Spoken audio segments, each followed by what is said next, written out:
Hello, wonderful world. It's Jennifer here at Eureka Astrology and Healing, and today we're going to be talking about the Gemini new moon. The Gemini new moon is going to be on June 6th, 2024 at 7:37 a.m. Adjust your clocks accordingly to your time zone. And we're going to be talking about the astrology, of course, and I'm not going to just talk about the new moon because I have not done a video in a while, and I kind of want to bring things up to speed if you are someone who listens to my videos regularly, because a lot's happened, and for those who do follow astrology and are interested, I'm sure you're aware that the eclipse has happened, and I feel like a lot of shifts and changes happened for many people, not every single person, but I can say personally for me, life continued to speed up and got harder to keep up with things I was doing, like videos like this. But a lot of people around me had a huge shifts, a lot of endings, a lot of changes.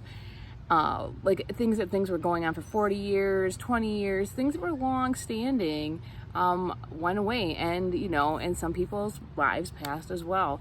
It varies by, of course, your chart and how it affected you, but a lot of kind of deep life changes for many people. That's what I've witnessed around me. It wasn't affecting me directly in that way other than moving quickly and having to move faster. It was in Aries, remember that, and Aries is about bringing in speed.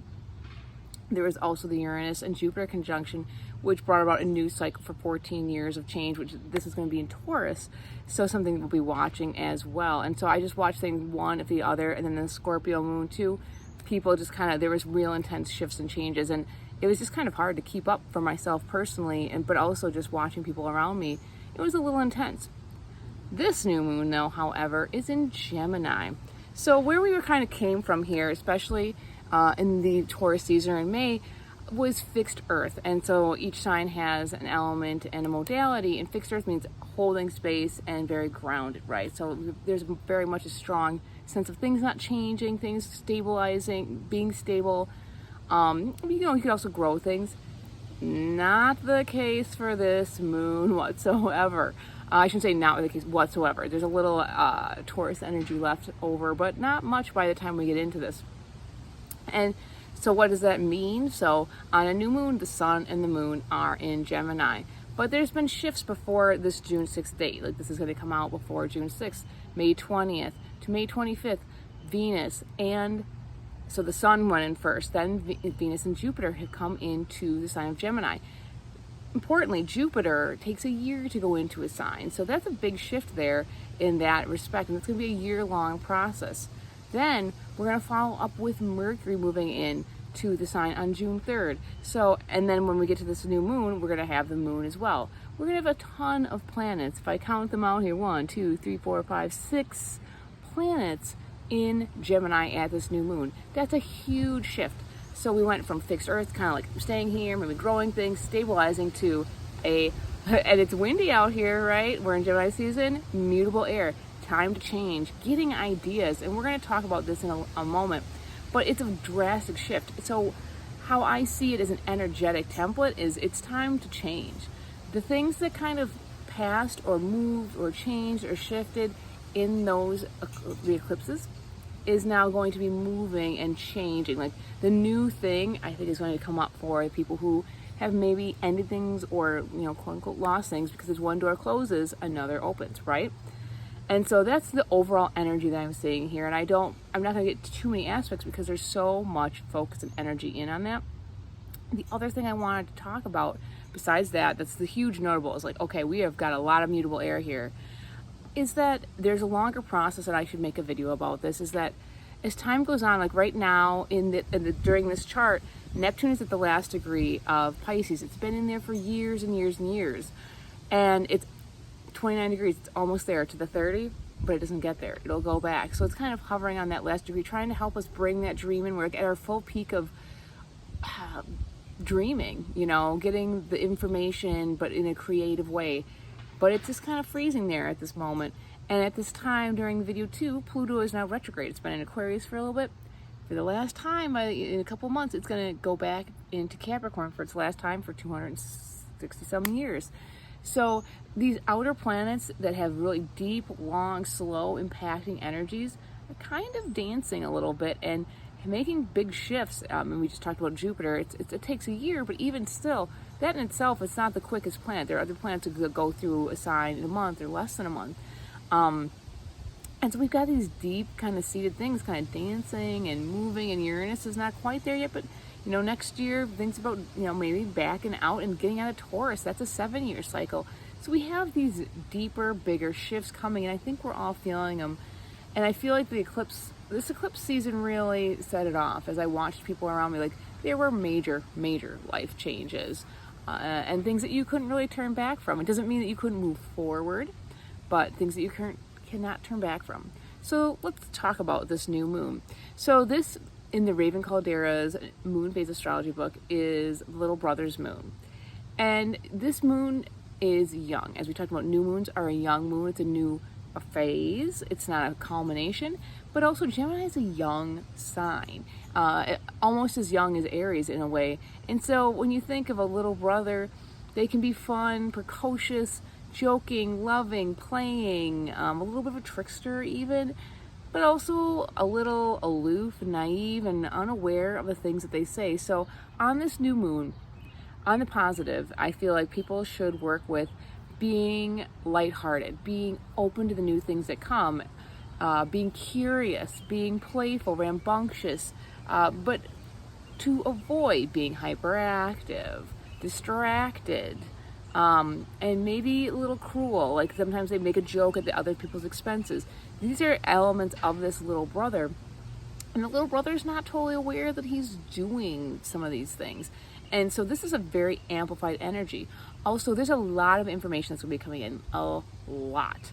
That's Gemini's thing. It loves to learn, bring it in, like as much information as possible, and a lot of communicating. But sometimes Gemini doesn't stop for the facts.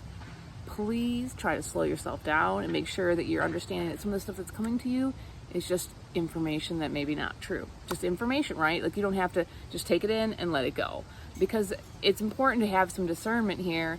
And there's this little square with Juno in Virgo, which is discernment. Juno is kind of married to I don't want to say married to the facts, married to the information, but it definitely is something to consider, because sometimes Gemini just gobbles it all up and doesn't really care if it's true or not. So slow yourself down, take in the facts, try to work with grounding, concentrating.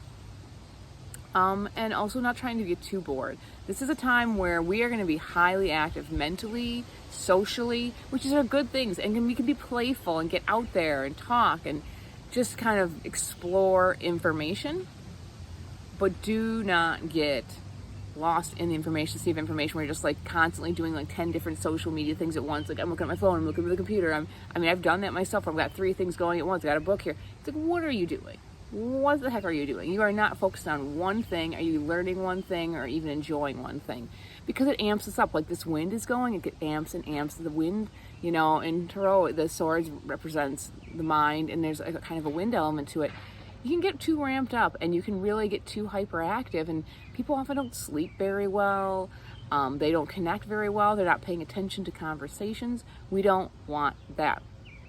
So on this time, try to slow it down. There's definitely some harmonious aspects with what we've got going on in Aries. Mars is in Aries. Just before this video, and a little bit before, it's triggered about the week and a half, almost like at the last full moon, triggered that eclipse cycle, and that it's kind of bringing about more of what's happened with the change came in the eclipse.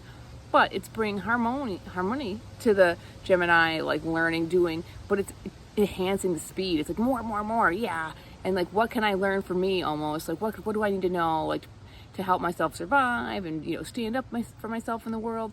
So it's like, hot air. I always call it, those who have a lot of air and fire in the chart, a lot of hot air. So trying to like ground, you utilize that Uranus and Taurus a little bit. There's not much a lot of grounding anymore. All of a sudden we went from being rooted to, in the hot air balloon.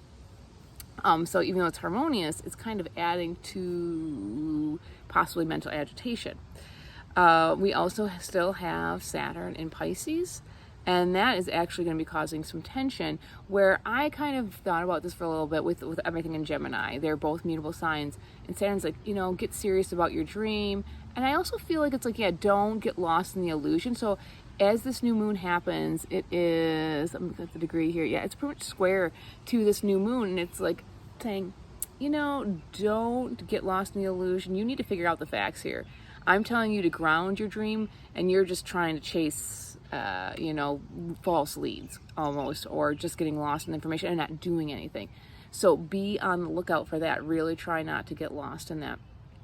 There are, of course, more aspects, and there's a lot of harmony, and I think this can be a very playful, fun time. Try to be lighthearted and curious, but try not to be cruel with words, and also bored. Those are kind of the main things.